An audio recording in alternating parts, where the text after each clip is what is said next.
গল্পের শুরুতে আমরা সারু নামক এক ছেলেকে দেখতে পাই যে তার বড় ভাই গুড্ডুর সাথে একটি ট্রেন থেকে কয়লা চুরি করছিল। তারা আসলে অনেক গরিব এবং জীবিকার তাগিদে তাদের চুরি করতে হয়। ট্রেন থেকে অনেকটা কয়লা চুরি করে তারা নিয়ে যায় এক দোকানে। সেই দোকানে জিলাপিও বানানো হতো। সারু তার ভাই গুড্ডুকে বলে সে জিলাপি খেতে চায়। উত্তরে গুড্ডু সারুকে বলে একদিন সে অবশ্যই তাকে জিলাপি খাওয়াবে।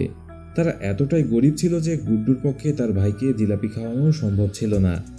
কয়লার পরিবর্তে তারা কিছুটা দুধ পায় এবং সেটা নিয়েই তারা ফিরে আসে তাদের বাড়িতে ফিরে এলে আমরা দেখতে পাই সারু এবং গুড্ডুর একটি ছোট বোনও ছিল। তারা 3 ভাই বোন তাদের মায়ের সঙ্গে থাকত।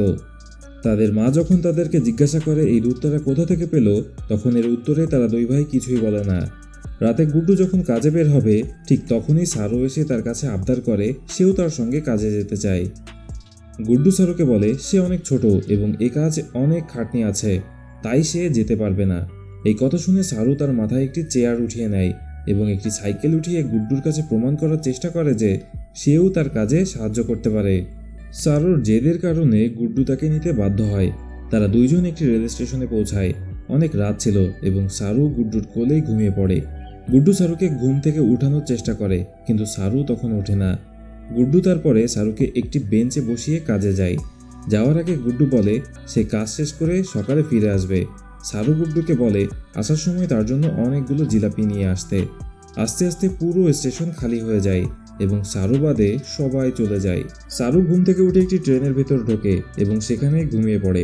সকাল হতে সারু ঘুম থেকে ওঠে এবং বুঝতে পারে যে সে যেই ট্রেনের ভেতরে ঘুমিয়েছিল সেই ট্রেনটি এখন চলতে শুরু করেছে।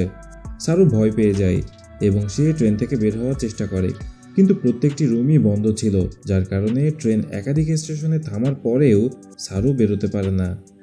ক্ষুধার্ত এবং পিপাসায় কাতর সারু ট্রেনের ভেতরে কয়েকদিন সফর শেষ করে কলকাতার ওয়েস্ট বেঙ্গলে পৌঁছে যায়। সারু তার বাড়ি থেকে প্রায় 1600 কিলোমিটার দূরে এসে পড়েছিল। সে টিকিট কাউন্টারে যায় এবং তার বাড়ি যাওয়ার জন্য টিকিট কাটার চেষ্টা করে, কিন্তু সেখানে সকলেই বাংলাতে কথা বলছিল, যেটা সারু বুঝতে পারছিল না। তারপর সেখান থেকে সে বেরিয়ে আসে এবং দেখতে পারে তারই মতো গৃহহীন কিছু শিশু। সারু তাদের সাথে বসে পড়ে। একটু পরে সে দেখতে পারে কিছু লোকদের তাদের কাছে আসতে, যারা একে একে পথে বসে থাকা সকল শিশুদেরকে তাদের সঙ্গে নিয়ে যাচ্ছিল। সারু কোনো না কোনোভাবে সেখান থেকে পালিয়ে আসে এবং এখন সে আবারও এই বড় শহরে সম্পূর্ণভাবে একা হয়ে গিয়েছিল। তার অনেক ক্ষুধা ও পিপাসাও লেগেছিল। এমন সময় সে একটি মূর্তি দেখতে পায় এবং সেই মূর্তিকেই প্রণাম করতে শুরু করে। মূর্তির নিচে যে প্রসাদ রাখা ছিল, সারু সেই প্রসাদ খেয়ে নেয়। পরের দিন সে রেল লাইন ধরে হাঁটতে থাকে, কারণ সে তার বাড়ি যাওয়ার জন্য ব্যাকুল হয়ে উঠেছিল। এমন সময় নূর নামক এক মহিলা তাকে দেখতে পায়। সে সারুর সাথে কথাবার্তা বলতে সারুর ঘটনা জানতে পারে। নূর সারুকে তার সাথে তার বাড়িতে নিয়ে আসে এবং খাবার খেতে দেয়। সে বলে কাল সকালে একজন লোক আসবে যে কিনা সারুকে তার বাড়িতে পৌঁছাতে সাহায্য করবে। পরের দিন আমরা দেখতে পারি এক ব্যক্তিকে নূরের বাড়িতে আসতে, যে কিনা সারুকে দেখে খুশি হয় এবং নূরকে বলে সে অনেক ভালো কাজ করেছে, কারণ এই ধরনের একটা ছেলেকেই তারা খুঁজছিল। তাদের কথাবার্তা শুনে ফেলে সারু এবং তাদের উপর সন্দেহ করতে শুরু করে। তাই সুযোগ বুঝে সারু নূরের বাড়ি থেকে পালিয়ে যায়। এরপরে সারু কিছু সময় হাওড়া ব্রিজের আশেপাশে ঘোরাঘুরি করে। এ সময় সারুর তার মায়ের কথা বারবার মনে পড়তে থাকে। তার মনে পড়তে থাকে কিভাবে তার মা পাথর কাটত এবং সে তার মাকে তার কাজে সাহায্য করত, কিন্তু এখন সে তার মায়ের থেকে অনেক দূরে। এভাবে কয়েক মাস অতিবাহিত হওয়ার পরে একদিন সারু একটি ক্যাফের বাইরে থাকা অবস্থায় এক ছেলেকে দেখতে পায় যে ক্যাফের ভেতরে খাবার খাচ্ছিল। সেই ছেলেটিকে সারু নকল করতে শুরু করে। ছেলেটিও সারুকে দেখে বাইরে আসে এবং খাবার জন্য তাকে কিছু দেয়। তারপরে সে সারুকে নিয়ে পুলিশ স্টেশনে যায় এবং পুলিশকে সারুর ব্যাপারে জানায়। সে জানায় ছেলেটি হিন্দিতে কথা বলে আর তার বাড়ি ছিল গণেশ তাল্লে। এই জায়গা সম্পর্কে না পুলিশ কিছু জানতো না এই ছেলেটি কিছু জানতো, কারণ এই গ্রামটি ছিল মধ্যপ্রদেশের খুব ছোট্ট একটা গ্রাম। পুলিশ অনেক চেষ্টা করে সারুর পিতামাতা এবং তার বাড়ির ঠিকানার কোনো সন্ধানই করতে পারে না। শেষমেশ ব্যর্থ হয়ে পুলিশ তাকে একটি অনাথ আশ্রমে দিয়ে দেয়। সেখানে 3 মাস অতিবাহিত হওয়ার পরে এক মহিলা যার নাম ছিল মিস সু সারুর সাথে দেখা করতে আসে। সে সারুকে বলে অনেকদিন ধরে সারুর মা এবং পরিবারকে খোঁজার চেষ্টা করার পরেও তারা সারুর ঠিকানার সন্ধান করতে ব্যর্থ হয়। নিউজ পেপারেও এ ব্যাপারে অনেক লেখালেখি করা হয়েছে। প্রতিদিন প্রায় 1.5 কোটি মানুষ সেই নিউজ পেপার পড়ে। তবুও সারুর ঠিকানার কিংবা পিতামাতার ব্যাপারে কেউ কোনো সন্ধান দিতে পারেনি। সারু তাকে বলে সে তার মা এবং গুড্ডুর কাছে ফেরত যেতে চায়, কিন্তু কোনো উপায় না পেয়ে শেষমেশ মিসু সারুকে বলে একটি অস্ট্রেলিয়ান দম্পতি আছে যারা কিনা সারুকে নিতে চায়, সেখানে যাওয়াই সারুর জন্য ভালো হবে। এরপর আমরা দেখতে পারি মিসু সারুকে তার বাসায় নিয়ে আসেন, যেখানে সারুর মতোই আরও অনেক অনাথ শিশু ছিল। মিসু তাদের সকলকে ইংরেজি শেখাতে থাকেন। পরবর্তী দৃশ্যে আমরা দেখতে পারি সারুকে অস্ট্রেলিয়া পাঠিয়ে দেওয়া হয়, যেখানে মিস্টার জন এবং মিস সু এর পরিবারের নতুন সদস্য হয় সারু। ছোট্ট বাড়িতে থাকা সারু যখন এত সুন্দর আলিশান এবং বড় একটি বাড়িতে প্রথমবারের মতো আসে, তখন সে অবাক হয়ে যায়। তার অনেক একা একা লাগতে শুরু করে, কারণ এখানকার মাটি, বাতাস, পরিবেশ কোনো কিছুই তার পরিচিত ছিল না। তবে সময় যত অতিবাহিত হতে থাকে, সেখানকার পরিবেশের সঙ্গে সারু আস্তে আস্তে খাপ খাওয়াতে শুরু করে। আস্তে আস্তে সারু মিস্টার জন এবং মিস সুকে নিজের বাবা মাই ভাবতে শুরু করে। সারুকে দত্তক নেওয়ার পরে তারা দুজন আরও একটি অনাথ শিশুকে দত্তক নেয়। তবে সেই শিশুটি সারুর মতো অত ভালোভাবে তাদের সঙ্গে মিশিয়ে উঠতে পারছিল না। সে অনেক চেঁচামেচি করতে থাকে এবং মিসেস সু এবং মিস্টার জন তাকে শান্ত করার চেষ্টা করে, কারণ তারা দুইজনেই সেই শিশুটিকে সাহায্য করতে চাইছিল। আমরা দেখতে পারি একদিন যখন মিসেস সু কান্নাকাটি করছিল, তখন সারু তার কাছে যায় এবং তাকে জড়িয়ে ধরে সান্ত্বনা দেয়। এটা থেকে আমরা বুঝতে পারি সারু এখন সম্পূর্ণভাবে মিসেস সুকে নিজের মা হিসেবেই মেনে নিয়েছিল। এভাবে সময় অতিবাহিত হতে থাকে এবং প্রায় 20টি বছর কেটে যায়। আমরা দেখতে পারি সারু এখন বড় হয়ে গিয়েছে। মিসেস সু এবং মিস্টার জন সারুর উপর অনেক গর্বিত। সে এখন হোটেল ম্যানেজমেন্ট নিয়ে পড়াশোনা করার জন্য মেলবোর্নে যাবে। সারু এ সময়ে সেই ভাইয়ের সঙ্গেও দেখা করে যাকে মিসেস সু সারুকে দত্তক নেওয়ার 1 বছর পর দত্তক নিয়েছিলেন। তবে তারা দুইজনে একে অপরকে খুব একটা পছন্দ করে না। হোটেল ম্যানেজমেন্টের ক্লাসে গিয়ে আমরা দেখতে পারি সারু সকলের কাছে নিজেকে পরিচয় করায়। সে বলে সে নিজের একটা হোটেল খুলতে চায়। সে আরও বলে সে ইন্ডিয়ার কলকাতা থেকে এসেছে। পরবর্তী দৃশ্যে আমরা দেখতে পারি সারু এবং তার সকল ক্লাসমেটরা সকলে মিলে একটি হাউস পার্টিতে যায়। সেখানে অনেক ইন্ডিয়ান শিক্ষার্থীও ছিল, যার কারণে পার্টিতে ইন্ডিয়ান খাবারও পরিবেশন করা হচ্ছিল। এমন সময় সারু খাবারের সারিতে দেখতে পায় জিলাপি, যেটা দেখে তার অতীতের কথা মনে পড়ে যায়। যখন সে তার ভাই গুড্ডুকে জিলাপি খাওয়ানোর জন্য আবদার করেছিল এবং তার ভাই বলেছিল একদিন তারা সকল জিলাপি কিনে নেবে। এইসব ভাবতে ভাবতে সারু অনেক ইমোশনাল হয়ে যায় এবং সে এক পর্যায়ে তার বন্ধুদেরকে জানিয়ে দেয় যে সে আসলে কলকাতা থেকে আসেনি, বরং সে ছোটবেলায় হারিয়ে গিয়েছিল এবং ট্রেনে করে কলকাতায় এসে পড়েছিল। তার বন্ধুরা তাকে জিজ্ঞাসা করলে সে বলে সে আসলে যে গ্রামে থাকতো সে গ্রামের নাম হচ্ছে গণেশ তাল্লে, কিন্তু এখন সে হয়তো সেই গ্রামের নামও ঠিকভাবে উচ্চারণ করতে পারছিল না, এমনকি সেই হিন্দি বলাও সম্পূর্ণভাবে ভুলে গেছে। এমন সময় সারুর বন্ধুদের মধ্য থেকে একজন ছেলে বলে কলকাতার হাওড়া ব্রিজ থেকে সময় এবং গতি ক্যালকুলেট করলে তারা জানতে পারবে যে সারু আসলে কোথা থেকে যাত্রা শুরু করেছিল। এতে করে তারা সারুর গ্রামের নিকটবর্তী যেতে পারবে।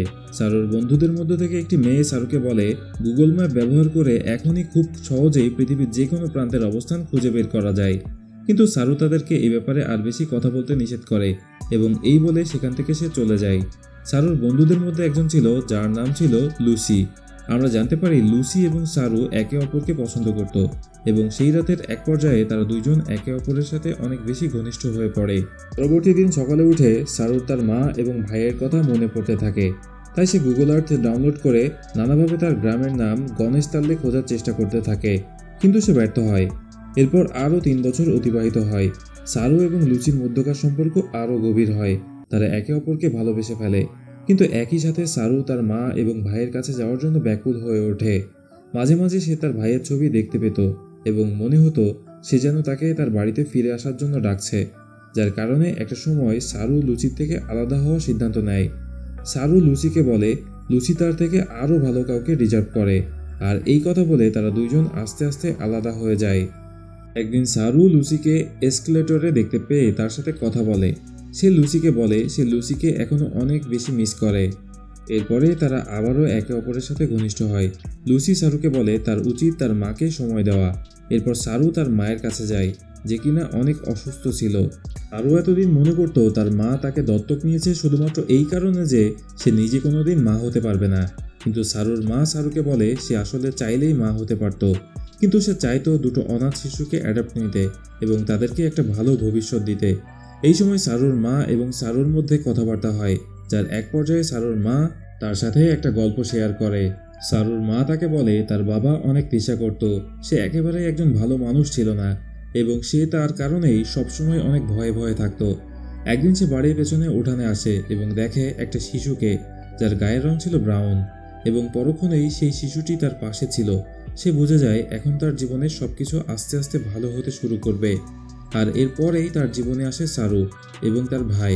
কিন্তু সারু এখন তাকে আগের মতো সময় দেয় না।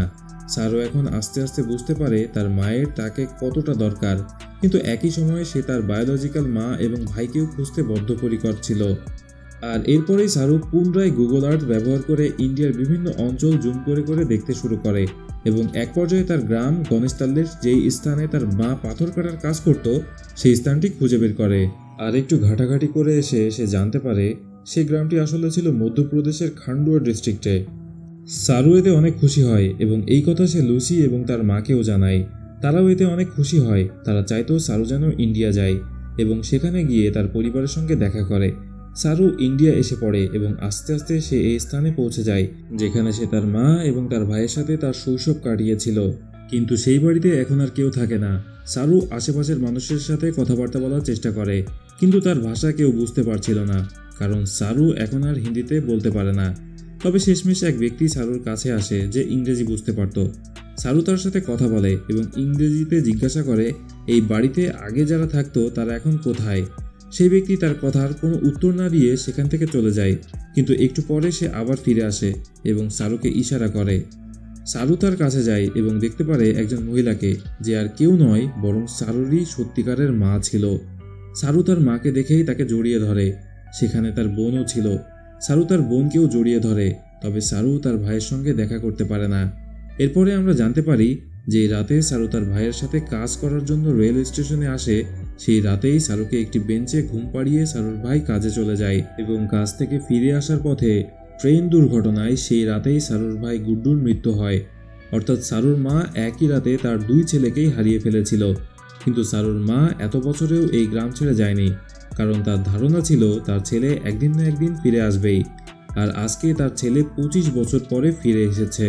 সারু এদিকে অস্ট্রেলিয়াতে তার মা এবং তার বাবাকে ফোন করে জানিয়ে দেয় যে সে তার আসল পরিবারকে খুঁজে পেয়েছে, কিন্তু এতে সারুর সাথে তাদের সম্পর্কের কোনো পরিবর্তন হবে না, কারণ এখনও তারা তার জন্য তাই থাকবে যা তারা আগে তার জন্য ছিল, অর্থাৎ তারাই সারুর পিতামাতা। এরপরে আমরা দেখতে পারি সারুকে গ্রামের সেই সকল স্থানে যেতে যেসব স্থানে সে তার ভাইয়ের সঙ্গে যেত। এরপরে সারু জানতে পারে তার নাম আসলে সারু নয়, বরং শিরু, যার অর্থ ছিল সিংহ। পরবর্তী একটি দৃশ্যে আমরা দেখতে পারি সারুর অস্ট্রেলিয়ার পিতামাতা ইন্ডিয়াতে আসে এবং সারুর আসল মায়ের সাথে দেখা করে তাকে জড়িয়ে ধরে। আমরা আরও জানতে পারি এটা আসলে একটা সত্য ঘটনা অবলম্বনে নির্মিত একটি ফিল্ম। ইন্ডিয়া থেকে প্রতি বছর হাজার হাজার শিশু এভাবে গায়েব হয়ে যায়, কিন্তু তাদের মধ্য থেকে 1%-এরও ভাগ্য সারুর মতো হয় না। তাই এই গল্পের মূল হিরো আসলে মিস্টার জন এবং মিস সু, যারা নিজেরা পিতামাতা হতে পারা সত্ত্বেও সন্তান নেওয়ার পরিবর্তে অনাথ শিশুদের দত্তক নেওয়ার সিদ্ধান্ত নেন। তো বন্ধুরা, এই ছিল আমাদের আজকের ভিডিওতে। ভিডিওটি ভালো লেগে থাকলে একটি লাইক এবং চ্যানেলটি সাবস্ক্রাইব না করে থাকলে সাবস্ক্রাইব করে পাশের বেল আইকনটি প্রেস করে দিবেন। আপনাদের কোনো সাজেশন থাকলে তা আমাদেরকে কমেন্ট করে জানাতে পারেন। আর ভালো না লাগলে ডিসলাইক বাটনটি তো রয়েছে আপনাদেরই জন্যেই।